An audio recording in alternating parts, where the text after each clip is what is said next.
All right, everybody, welcome to Radio Talk Takeover. I'm your host, Victor Blaze. My co-host, Rashad Mitchell. Coming to you with a full hour today, full of sports breakdowns and sports talk. And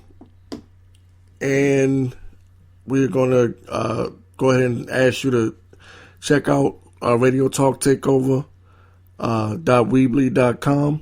Also, the new website, rttoshow.com. That's rttoshow.com. We were talking earlier this week, and we were talking about what we were going to deal with in the show.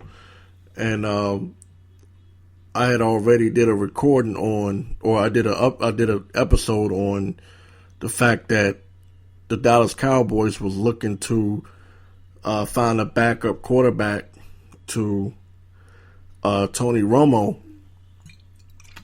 And one of the people that they were looking at was Robert Griffin III and also Johnny Manziel, according to Troy Aikman. And we know, well, it's pretty much believable that Troy Aikman would have the inside scoop on what's going on in Dallas. So, what you think about that? You think Troy Aikman might know something?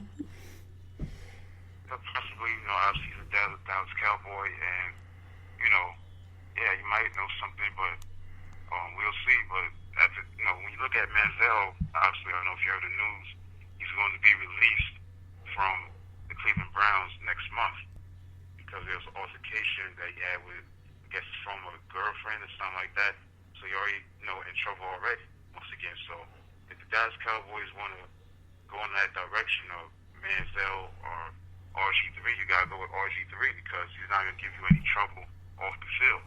The issue with him was his injuries, and I think some of the coaches that he played for didn't really believe in him, whether it's John Gruden or Shanahan. Plus, maybe he's like kind of selfish, trying to make it all about him as a quarterback.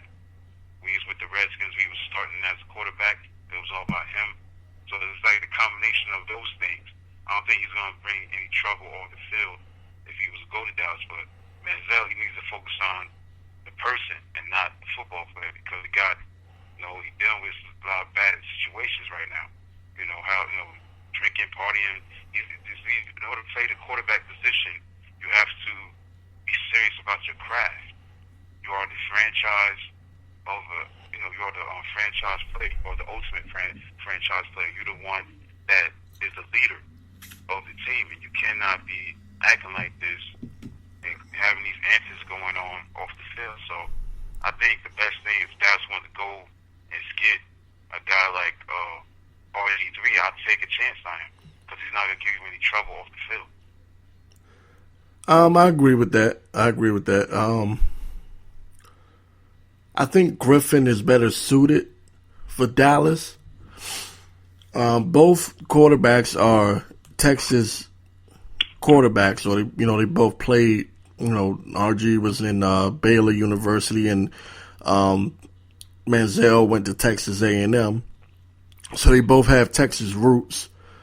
My thing is that Manziel is one of those players. If you can get him right, I think he has a lot of upside.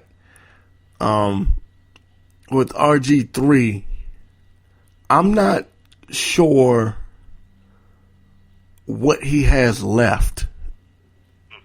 And I'm saying that because it's like, it reminds me of, I remember Jason Campbell used to play for the Redskins, and he played behind a very, very, very, and I mean very sorry offensive line. And they beat the snot out of him to a point where people forget he was a first round draft pick out of Auburn, and he got beat up so bad by the Redskins that he just could not get it together even when he went to other teams. And I'm not sure if RG3 is suffering from the same thing, because you know what happens when you're a star quarterback and you're coming out of college and you're the man and everyone believes in you and you're it, right? But what happens when you get beat up and you take a good whooping for, a couple of years like RG3 has, sometimes you lose something and you're never able to get it back again. And that's confidence. I wonder if the Redskins, with their sorry offensive line and their sorry coaching and their sorry organization as a whole, has taken away RG3's confidence. Because prior to him being with the Redskins, or prior to 2013, because he was a beast his 2012 season as a rookie. After that, I just wonder, can he get back the momentum, the belief in himself that he once had? Do you think he can regain that? What do you think about that, bro? I think so. I think he has a chance to, if he's given like the opportunity to fit well into a certain system where he can flourish. I think it was that injury to Baltimore and that defensive tackle, Uladi Ignata, I think that's the name. That big guy, number 92 from Baltimore, I think, put that hit on his leg, his knee. And Uladi Ignata, that's his name. Yeah. He the one that, I think he was the guy that put that hurting on him, RG3, and it hurt his knee. So I think he could get that confidence back if he goes to a best picture where the coaches are believing in what he can do. If he could do that, have the opportunity, I think he'd do great. Because I think the issue was his injuries. Yes, he was getting hit too much, and he's not the biggest guy, as far as his body is concerned. He's not Cam Newton from a body standpoint, body type standpoint. But if you get him in the right system, the right coach that believes in him, I think he could do well. Because I think the issue was injuries, and also this, stuff about, I guess he was trying to be like first, like the me guy and all about him, whatever chemistry issues he had down there, in Washington. I think that was maybe like the only issue that stood out to me. So if he goes to a quality football team that has a coach, has an offensive coordinator that believes in him, I think he can definitely do what he did in 2012. Because it's all about what have you done for me lately. Obviously, he hasn't done that much, But if he can have a coach that believes in him, I can't stress that enough. Because John Gruden did not believe in RG3. He loved Cousins. Jay Gruden. Yeah, Jay Gruden. Right. He played well under Gruden and Kirk Cousins. That was only 1 year, so now we're going to see what he can do this coming season, and he can be consistent. So I think RG3, should be given a shot. Agreed, and I'm gonna piggyback off of something you just said, right? You just mentioned that RG3 was about himself, right? And he was a me type of person, right? Yeah. Now, okay. Now I'm gonna say this, and this is gonna sound crazy to some people, but sometimes it's good for a person to be about a me type of person. You know why? Some people thrive off of that. Yeah. When a person, it's not always a negative thing for someone to be all about themselves, especially when they're excelling, when they're succeeding. Sometimes it's good that they have that ego. They believe they can do anything, and therefore they're not scared to try to do anything. That's what we're seeing with Cam Newton. Cam Newton steps on the field and he's smiling before the game starts, as if he's already won. Now, if you're a coach that don't understand that that's what makes that man tick, and you try to tell him to be more humble, that might take away from who he is as a player. Uh, you got truth to that. Yeah. yeah, and I don't know if the Redskins organization, and they've been known to do some dumb stuff, if those coaches were trying to humble him and may have taken away that swagger. You know, they took away his confidence. They took away what made RG3 RG3. Because there's Robert Griffin III, and then there's RG3. It's like two different people. And when he's off the field, you want Robert Griffin III. But when he's on the field, you want RG3. Yeah. You know, and to take that away from him and try to make him humble. When this man is a Heisman Trophy winner, the first Heisman Trophy winner to come out of Baylor, who heard of Baylor before RG3? The man's on the cover of one of the last NCAA games. He's the man. Let him be the man. Yeah. You know what I'm saying? You know what I'm saying? Like, imagine if somebody went up to Michael Jordan and said, Jordan, we know that, you know, you're able to hit these game-winning shots and you're dunking the ball with your tongue hanging out and you can leap from the free throw line. But could you please try not to show it? You know, that would take away from him. So I just think that him putting the team on his shoulders, because a lot of times what people wasn't hearing was that, yes, RG3 was confident. Yes, he was bold. But he used to say a lot of times, even when they would lose, he would say, listen, it's on me. You know, got to do better. This is my team. He would take the burden of the team and put it on his shoulders. And that's what he was taught to do. I think his dad is a Marine, if I'm not mistaken. So he was a I'm going to do the best I can do type person because this team can't win without me. So, yes, we know in truth that they can win without him, but is it so bad for him to think that way, to try to be as close to perfect as you can possibly be? I mean, I don't see the harm in that. And I think that the Redskins did a poor job in how they managed him, how they dealt with him. I think that Jay Gruden in particular, well, no, I can say it about both coaches, him and Shanahan. I just believe that they could have allowed this man to develop into what now is Cam Newton, the Superman that he was becoming. You know, that's my personal opinion on that. Do you have anything to add to that, bro? Yeah, you have to make some valid points. RG3 did have a swagger about him. He had that, you know, RG3, that you know, moniker on him, and he played with that swagger. And I think just the injuries, I think, did him in. I think, you know, that injury to Baltimore, I think it was against Baltimore that just, you know, messed everything up. I think that was during his rookie year, I think, at that time, because he got hurt in that same year.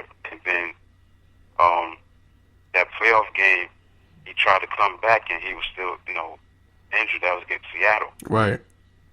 Yeah, so I think RG3, should get another chance. I don't think Manziel should not get a chance right now.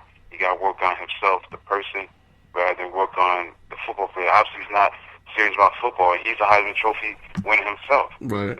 That, I mean, he won the Heisman, but there's no excuse, you know, when you have, I think his family came out, oil money? So he was wealthy. Mm-hmm. Games and doing all this, hanging out with celebrities and all that. So he's not ready for that. You know, he doesn't know how to handle the success that came with growing up with all this wealth around him. And then you go into the NFL and you do all this, the money sign and all that. That's immaturity. You don't want that. Be doing that. I mean, you gotta, again, I can't be hypocritical because RG3 played with swagger, and Manziel has a swagger too. He plays with a swagger as well. But that money sign stuff, that's not good to be doing that. Just play, let do what you have to do to win. But But I don't think okay, yeah. I don't have a problem with the money sign thing. His problem is off the field stuff, because even like Cam does a little Superman dip or whatever you call it. You know what I'm saying? I don't really have a problem with that, with the money sign. You know, you want to throw up the money sign, that's cool. My thing was, you know, he didn't take football serious. He thought the NFL was going to be like college, where he was going to be able to just throw the damn ball up and somebody would reach up and catch it because he's Johnny Manziel, you know.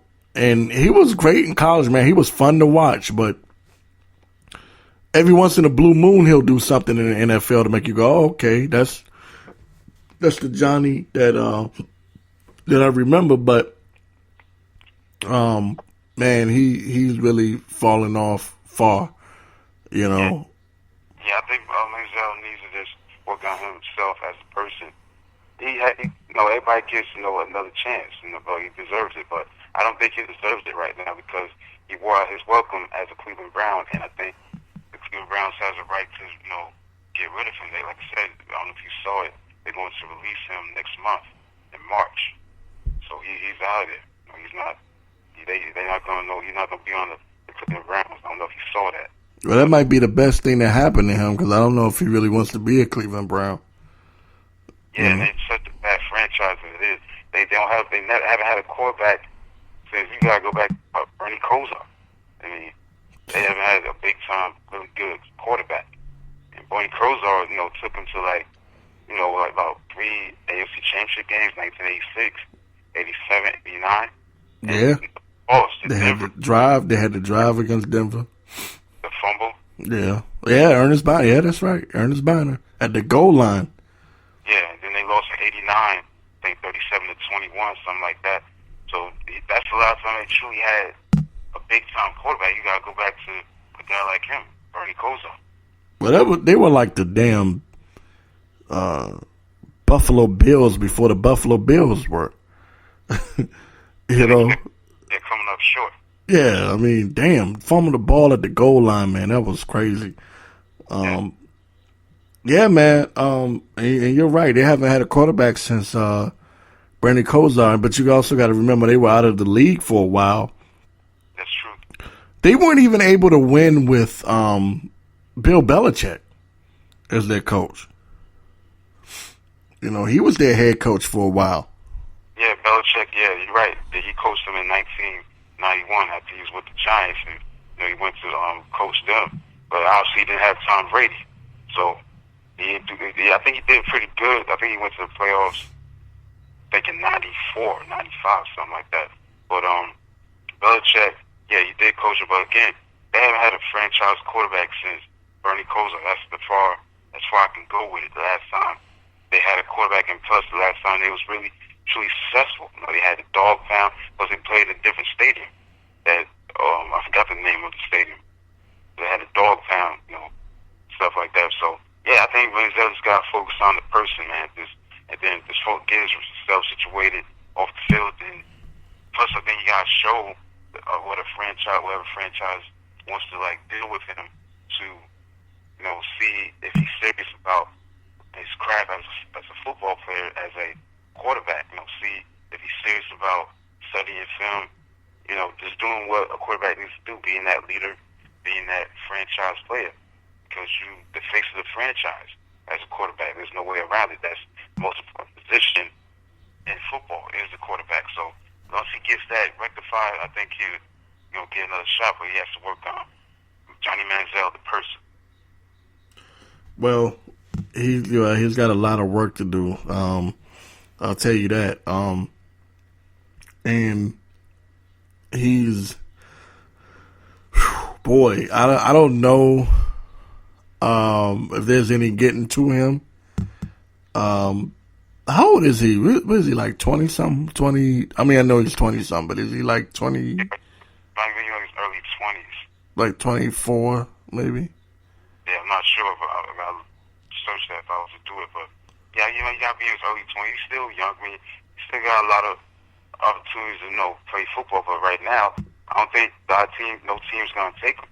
I don't think no team's going to take a chance at this guy because they don't believe he's going to be able to handle, being a quarterback for a team because of the off-the-field situation. So I don't think he's going to get a chance, a shot to me.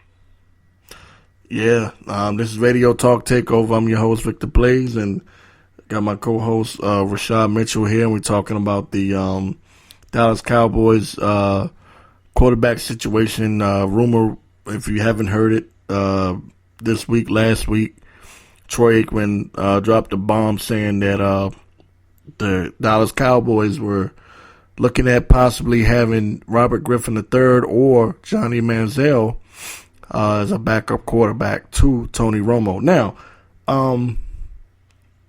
speaking of Tony Romo, what do you think about him? You think his time is up? You think he's going to be able to have another season where he's healthy, or do you think that he's going to continue to get hurt like this? This could be it for Romo. I mean, this guy, again, he has the ability. He definitely has been productive as a quarterback, but he gets hurt too much. He's too fragile. He gets hurt way too much. He's suffering so many injuries. I just think that this could be it for him. I mean, if they go with RG3 or whatever quarterback, they're going to need a quarterback, man. They're going to need a quarterback because this guy, Romo, always getting hurt all the time. He always hurts. So I think this could be it for him, for me. Because he's just too injury prone. Well, Cowboy fans don't want to hear that one. Well, actually, some of them may want to hear it because some of them are tired of the Romo era. Yeah, it hasn't been a good era, man. Because think about me, this is what, going on like 10, 11 years since you've been the quarterback, and you just, again, this guy has great ability. He's done some great things, but his mishaps in these playoff games, whether it's against the Giants, threw an interception against the Giants, or W. McCorders intercepted that pass, or the Seattle botched the fumble, a field goal. I mean, everything just went downhill. This guy was just always an accident waiting to happen, it seemed like, with Romo. So when the interception, the key spot, he has ability, no doubt.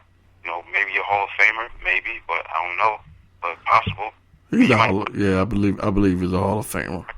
Yeah, he's probably the best quarterback ever to play for the Cowboys.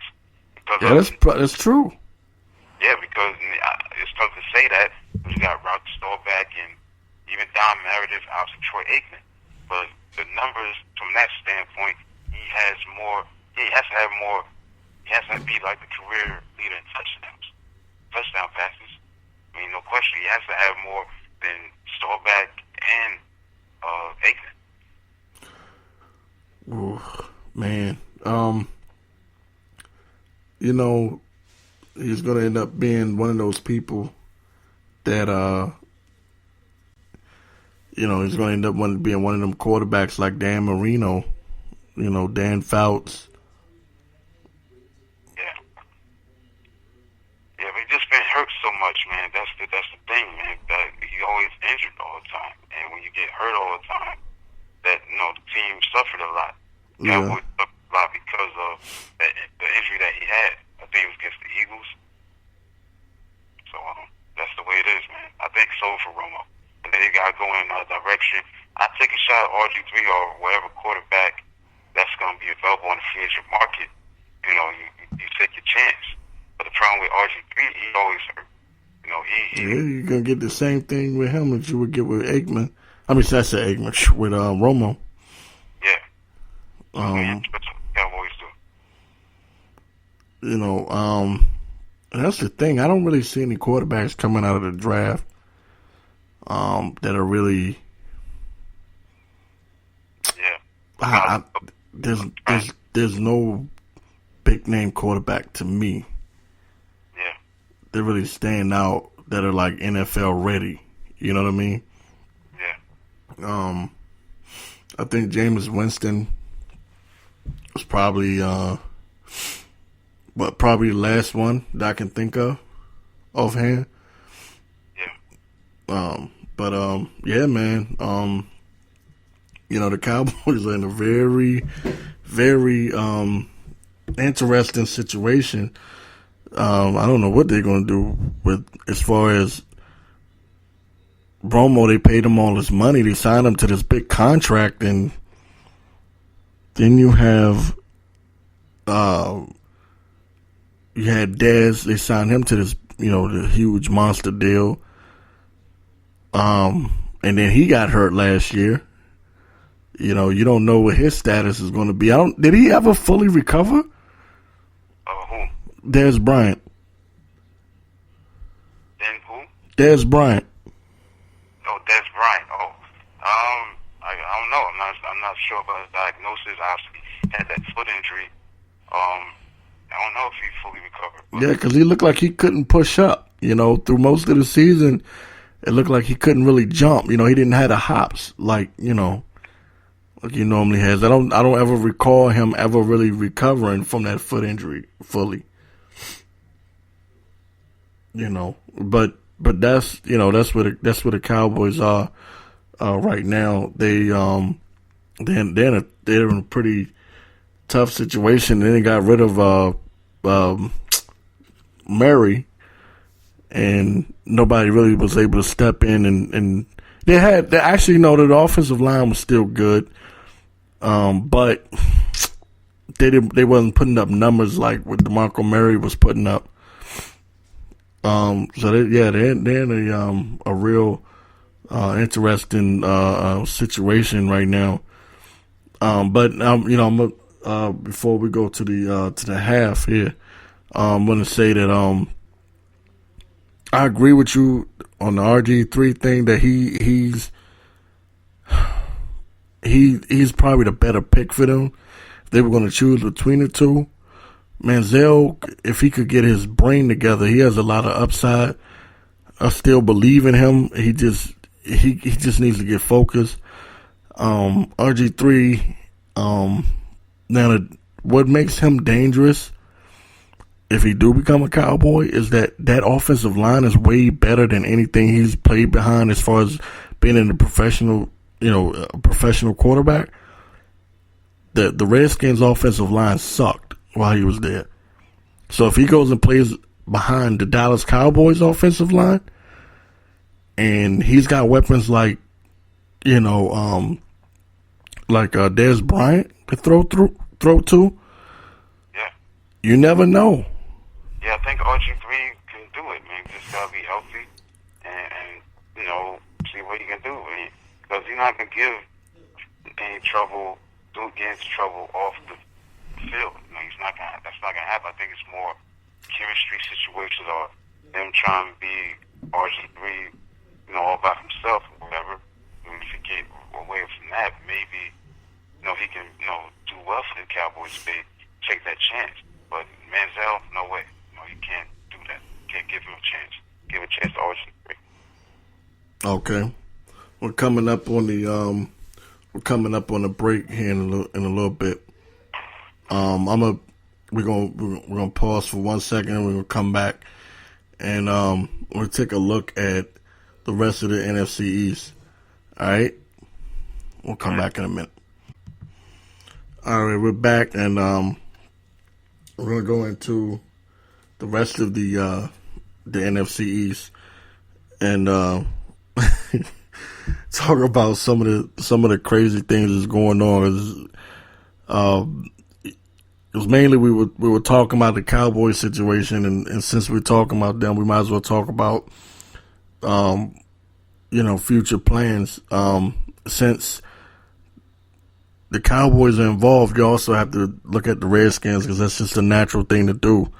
How do you think the Redskins will fare if they end up trading? Just give me your opinion. If the Redskins get rid of RG3 and he ends up a Dallas Cowboy and he comes back to bite them in the behind, how do you think that will go over with Redskin fans? What's your opinion on that?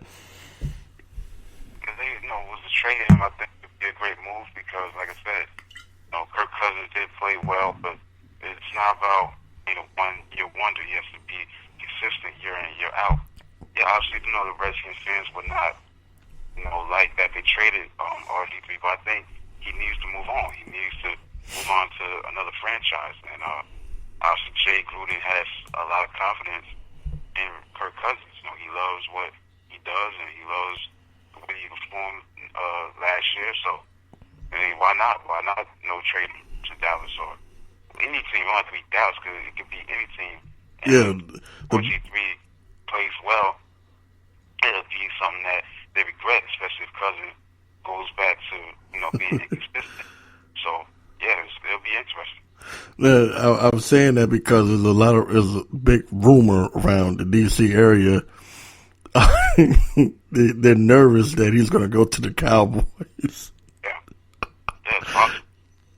I think that's going to be hilarious, man. Like if he does, that's going to be too funny to me. Like that is just going to be so funny. Because they'll get what they deserve. And I'm not talking about the fans necessarily, but a lot of the RG3 haters, they'll get what they deserve. They're going to get busted, man. But also, there was a rumor that the Eagles were looking at him also, so I just think that the whole thing is it's a big mess. The NFC East itself is a big mess.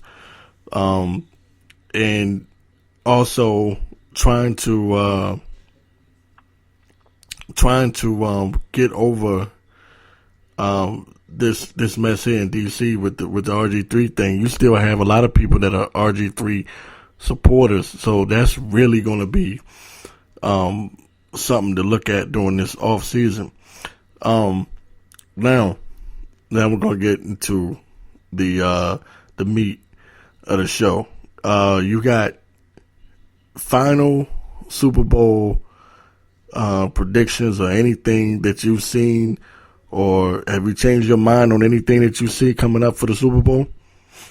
No, I'm staying consistent. I said Denver's going to win 24-17. It's based on the fact that they have the number one defense, Denver, and the team that plays the Super Bowl with the number one defense wins 9. They have won 9 out of the 11 matchups when you had the number one offense against the number one defense. So I'm definitely going with Denver, the team that has the number one defense in these Super Bowls from a historical perspective has won 9 out of the 11 Super Bowls, so 9-2. So I think it's going to be 10-2. And I think Tate Manning going to play pretty good. I think Demaryius Thomas is going to be an X factor in the game. Chris Harris, I think, will play well in the secondary, keep the lead. I just think that their time, and I think running the football, I think is going to be a factor with Hillman and the other guy, Hillman. I forgot the other guy's name. They got 2 backs that they use in that backfield. Hillman and the other player, C.J. Anderson. Yeah, so, and plus when you look at Denver, man, they've been blown out a lot in these Super Bowls. This is their 8th appearance in the Super Bowl. Majority of them they've been blown out in. You can't see Denver. Okay, if they lose a close one, so be it. But majority of the times when they play in these Super Bowls, they get embarrassed. I mean, they got embarrassed 43-8 to Seattle a couple years ago. You go back to the Super Bowl 21 with the Giants, 39-20, 87, 42-10 to the Redskins, 49ers, 55-10 to 49ers, and go back to the Cowboys. They went up against in 77. Damn. 27-10. So they've been dominated, lost by double digits, except for those 2 Super Bowls that they won with Terrell Davis, and obviously he made the difference. John Elway was on his way out, but Terrell Davis made the difference in his running game. And obviously, they kind of underrated historically for what they accomplished, especially the '98 team. But I just think that I can't see Denver being embarrassed again in the Super Bowl, and that's why I'm going with Denver. All right, this is the last show we're gonna do before the Super Bowl. It's coming up this Sunday, and I've been looking over it and kicking that ball around, and I think I don't know. I'm almost starting to want to go towards the Panthers, man. I came out seeing Denver. I'm starting to kind of want to lean towards the Panthers, and the only reason is because I think Carolina might have it figured out. That you start off early. You get at your opponent early. You know what I mean? They tend to knock a team out early. The only problem is that they take their foot off the pedal as the game go on. And like I said before, if it's a close game, I'm gonna give it to Denver. But I'm starting to, I don't know, get that feeling that the Panthers might just come in there, and this might be another one of those Super Bowls like Denver against the Redskins or against the Giants where they get blown out, man. It could happen. Seattle did it to them, That wasn't that long ago. That's what I'm saying. Like, they've been blown out so many times. Yeah, 43-8. I think that was the final score a couple years ago. Yeah, they've been blown out too many times. They've been in these Super Bowl games, and I can't see them getting blown out again. I mean, especially if this could be Peyton Manning's final game. I just feel that they got to play better. I mean, they have not represented themselves as an AFC football team in these Super Bowls, and I think this is the year they're going to, turn it around. They're going to get it done. What about the coaching matchup? What do you think about that? Kubiak versus Ron Rivera. Well, Kubiak has definitely done a good job of making this team more tougher. With their defense, running the ball. They're going to be committed to running the ball as well. Like I said, with C.J. Anderson and Ronnie Hillman. I think, obviously these two coaches take a back seat because they don't have Super Bowl experience as far as coaching in the Super Bowl. Ron Rivera, obviously, he played on the 85 Bear team in 85. Which is probably the greatest team ever. And he knows about Super Bowls. He played on Coach Mike Dicker. He's played in big games before as a linebacker. And I think these two coaches are pretty good. I think, and to see what choices they make, the X's and O's, when we dealing with a magnitude of this Super Bowl. And I think that this is interesting to see if they're going to treat this game as just another game. Where, it's a Super Bowl, and it's just another game in terms of the fact that it's a football game, but the atmosphere around it and the hype around it makes it bigger than it really is. So I think the key is to see if both coaches, either one, can just make sure that these players be in an understanding and a frame of mind that, okay, this is the Super Bowl, that and the hype around it is major, but treat it as another game. Play like you've been playing and do what you have to do to execute to win. It's just another game. The only problem and difference is that it's the Super Bowl, and the hype around the Super Bowl makes it bigger than it is. So I think the key is to see if both coaches can handle that pressure, that hype. Because, again, you got a Carolina team that's very young. I mean, they've never been here. Most of these players haven't been in this situation before. So it's like how they're going to handle being on that field on Sunday. And you look at Denver, more veteran team. They got, obviously, Manning that's been there before. Some guys, I think, that was on that team. But Manning doesn't have a good track record. Yeah. In the Super Bowls, man, he's got blown out the last one against Seattle, and the one against the Saints, he threw the interception that gave the game away. Yeah. And then the one where he won it against Chicago, he didn't do that much. Yeah, they won that running game. Dominic Rose and Joseph Adai. Yeah. Was a factor in the running game. Catch the ball out of the backfield, stuff like that. I think he threw only one touchdown. I mean, that was against exactly. Reggie Wayne. He threw a touchdown to Reggie Wayne. Got pressured, but he was able to throw the ball well down the field, and he was able to make the catch. He didn't play that great, but they gave him the MVP trophy anyway. I think at the time he won a Super Bowl MVP in that Super Bowl. Yeah, Joseph Adai and Dominic Rose, I think, was kind of like a factor in that Super Bowl. Yeah, and I'm gonna tell you, man, this is one of the most interesting matchups that I've seen in a Super Bowl in a while. Last year's kind of played out how I figured it would.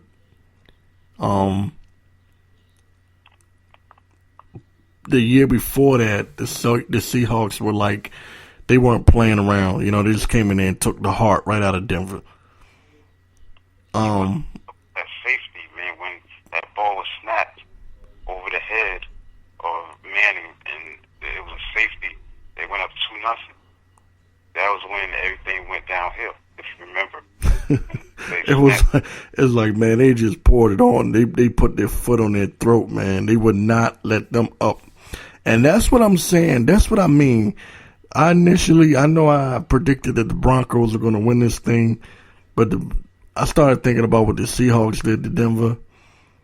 And I know that this is a different Denver team. They got a different coach and different running back and different, you know, I just got that feeling, man.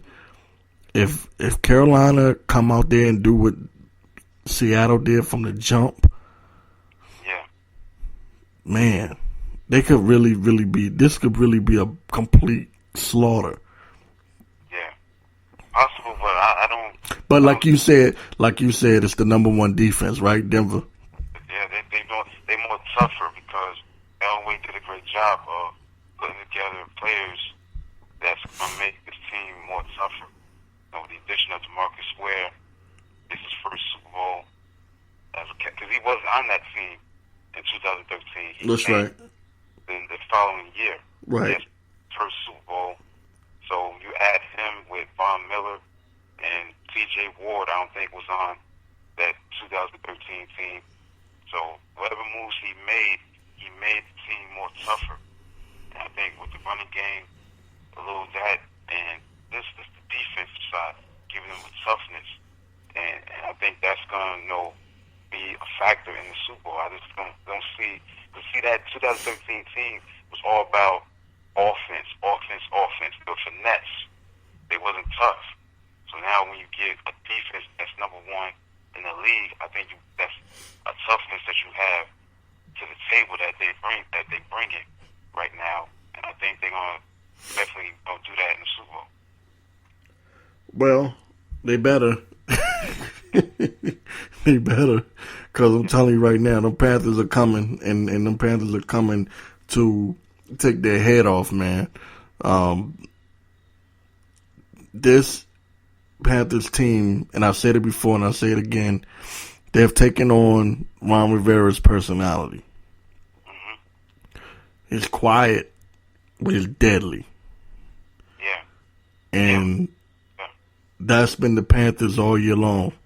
No one can figure out exactly what it is that makes them. All they know is Cam Newton's the quarterback.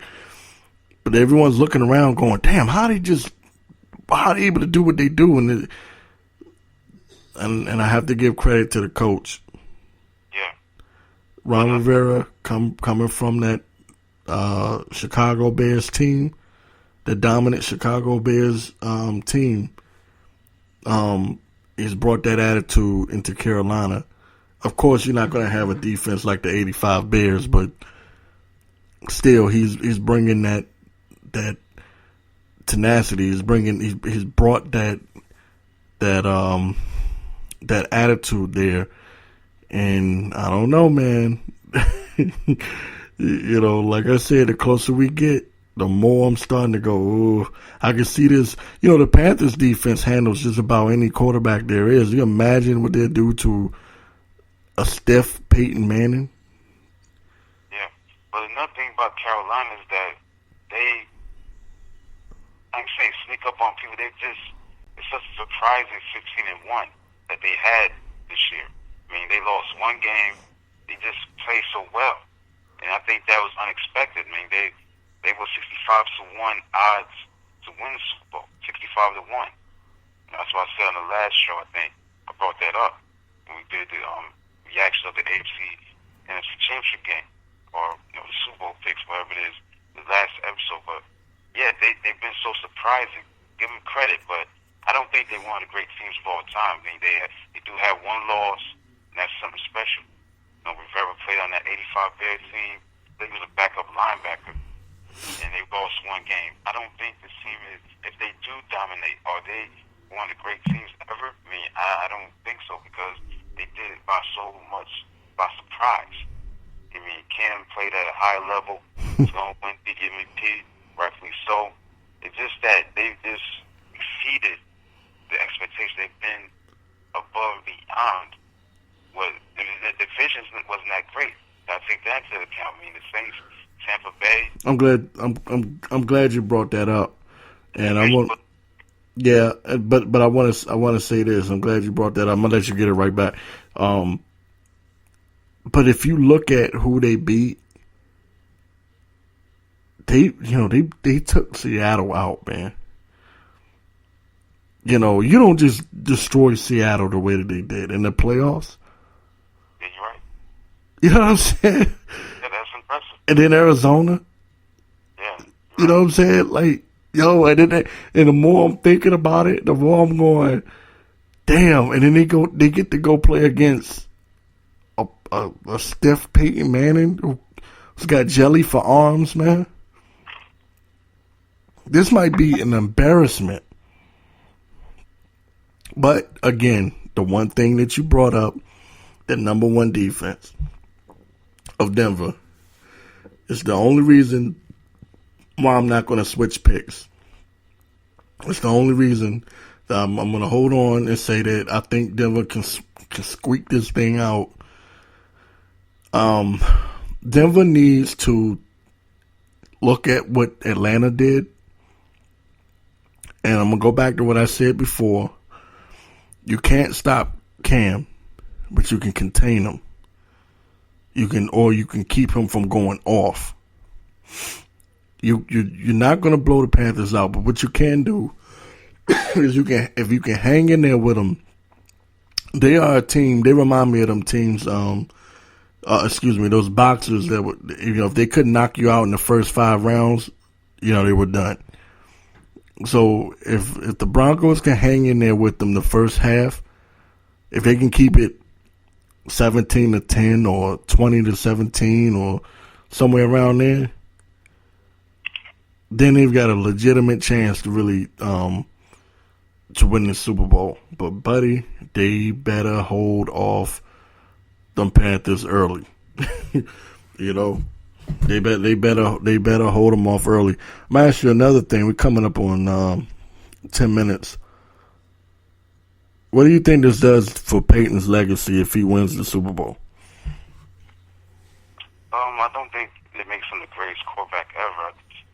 Maybe his stock obviously rises up to a standpoint where he'll move up a little bit, maybe to like the top 5, maybe. But he's still top 10. But maybe move him up a little bit. But I don't think he needs another Super Bowl to affirm who he is a great quarterback. I mean, I think he's all-time great anyway. Just the fact that, he did his thing. You know what I'm saying? He did his thing. And it is what it is, man. He is a great quarterback, the greatest regular season quarterback, in my opinion, to ever play the game. And he was the guy that was so consistent at a high level as a player. And I think it just rises the stock a little bit. I don't think, it changes that, anything. He's still one of the greatest. So, I mean, he has to win his game, obviously. You don't, especially if this is the last game. You don't want to go out, losing. So I think it just raises his stock a little bit as a quarterback. Well, I'm a disagree on one thing you said. I think I don't know if I could put him top 10, man. Top 10, I don't know. Cause I don't know. Well, I don't know about top 10, but I'll disagree with this. I think that he needs it because he might not need it as far as popularity is concerned, as far as the Hall of Fame is concerned, as far as him being one of the greatest or anything like that. That he doesn't need it for that reason. I think he needs it. His little brother has 2 rings. You know what I'm saying? And when you look back at quarterbacks of this era, Roethlisberger has 2. Eli has 2. Brady has 4.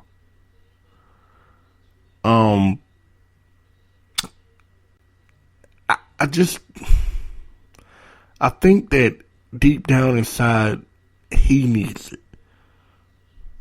He needs it more than anything else. I think he needs it. He may not show it, but when you're a competitor, I know he's thinking to himself, damn, it doesn't look good when they look at my record. People act like they don't look at that kind of stuff, but I believe these athletes do. They're competitors, man. They play this game, and I just don't think that. I don't think. In other words, I put it to you like this, bro. Here's what I mean. Peyton remember when he injured his neck this last year with the Colts? Yeah, he had those surgeries on his neck. He could have walked away from the game right then. He had a Super Bowl already. Yeah, that's right. Okay, but he came back. Yeah, look what he did. Okay, and then he came back. Now you got to think, he came back for a reason. Yeah. He came back because he wanted another Super Bowl. Yeah, and also to prove that he can still play the game, and obviously he did that. He threw 55 touchdowns a couple years ago. He set the record for most touchdowns in the season, so he definitely responded after those surgeries. And again, look at this too. What quarterback can say that they led 2 franchises to 2 Super Bowls? Right, but it'd be even better if he can win it. And I think deep down inside, that's really what he wanted. I think that's what he came back for. I don't think he put his life, his health, literally, on the line because they didn't know if this dude was going to be able to do anything. I remember when they were like, man, one bad hit and this guy's gone, paralyzed. Yeah. I don't think he put his health on the line just to say, I can still play. I think he's thinking to himself, no way in hell am I going to go out like this.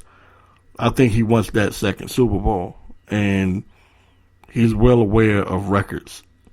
He's well aware of what his. He's like an historian because if you remember when Johnny Unitas passed away, he wore his cleats. Well, see, there you go. Yeah, he wore his cleats, so he knows the game. He's a historian. He respects the history of the game. And plus, look at Joe Montana. Montana played with San Francisco. He went to Kansas City. He didn't lead them to no Super Bowl. They never played in the Super Bowl. He led to the championship game in '93, but they lost to Buffalo. So he could do something that a lot of quarterbacks never had done. Win 2 Super Bowls with 2 different teams. That is not easy to do. I mean, that's hard. Well, you prove my point. You definitely made my point now. That what I already believe. You just confirmed everything that I was just getting ready to say. That I believe this guy really, really wants the Super Bowl. Absolutely, yeah. And it would be nice for him to ride out, on top. He's been a great ambassador to the game. He's going to end up being a head coach too. There's already rumors about that. They were saying that, a long time ago that he's going to be a coach. He was already a coach on the field. So he's probably going to, I'm pretty sure any team that he wants, pretty much. I shouldn't say any team he wants, but a lot of teams, would be glad to have Peyton Manning as a head coach. But I think as far as his playing career is concerned, there are a lot of people like me out here that criticize, whether fair or not, whether he gives a damn or not, nobody knows. But there are a lot of people that look at his playoff record, and his playoff record is not impressive. It just isn't, and I don't think he wants to go out like that. Like I just don't think he wants to be, like somebody be able to say, hey, look, Eli's got 2, you only got 1. You know what I'm saying? With all the records that he's broken a lot of records over the years. I just think that one last Super Bowl would just do him good. It's just like John Elway. John Elway had that Super Bowl against Green Bay. He finally won his Super Bowl, but he came back to get another one, and then he went on. Because that way he's a multi Super Bowl champion, and it puts you in a different category. You know what I mean? Yeah, it does. Yeah. When you win that multiples of Super Bowls, you look at differently as a quarterback. Yeah. Enough when you get the multiple Super Bowls, you're looking at something different, a different category. Yeah, and we got a few minutes left on it. I want to on the show. We got a few minutes left. I want to go ahead and say that hey, this is Super Bowl weekend. Radio Talk Takeover is fully launched. RadioTalkTakeover.com. Also, we have RadioTalkTakeover.weebly.com. You can also check out Radio Talk Takeover on SportsTalkWarzone.com. Got a lot going on. I'm going to start doing more with the YouTube channels and everything else. Facebook, we just, we got a lot getting ready to go on. The show is getting ready to take off, getting ready to launch. And we got big plans coming up in the next couple of months here.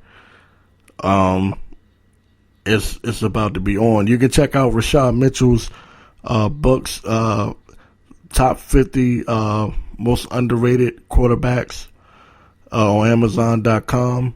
Also, you had the top 50 wide receivers, most underrated wide receivers? Yeah, top 50 underrated wide receivers. Yeah, top 50 underrated NFL wide receivers. I got that book. Also got other books that are under that category. Top 50 underrated NFL tight ends, the offensive linemen, defensive linemen, linebackers, and defensive backs. So I've written the top 50 of the underrated in those categories. Defense, defensive backs, linebackers, defensive linemen, as well as the offensive linemen. Okay, so go ahead and check that out on Amazon.com. And hey, next time you hear from us is going to be after the Super Bowl, and we'll give our Super Bowl reaction. All right. I'm your host, Victor Blaze, my co-host, Rashad Mitchell. We are done. Till next time. Peace.